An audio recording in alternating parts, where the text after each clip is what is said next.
we are witnessing the graduation of the first batch of 1,224 police officers, out of which 995 officers previously from the Administration Police Service, and the remaining 229 officers from the Kenya Police Service.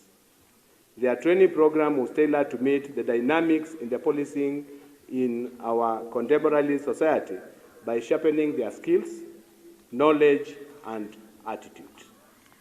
These competencies, skills, will enable the officer to perform crime investigations, detect crimes, and understand police station work, build spirit of teamwork, demonstrate professionalism, among others.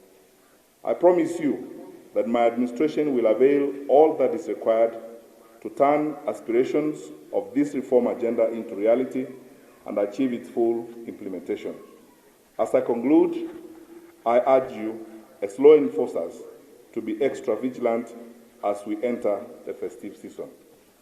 In collaboration with the National Transport and Safety Authority, NTSA, the police must ensure that safety and lawful conduct of all road users. The police and NTSA must enforce all traffic rules without fear or favor. I urge all road users to be mindful of each other and to remember that road safety begins with each road user being disciplined.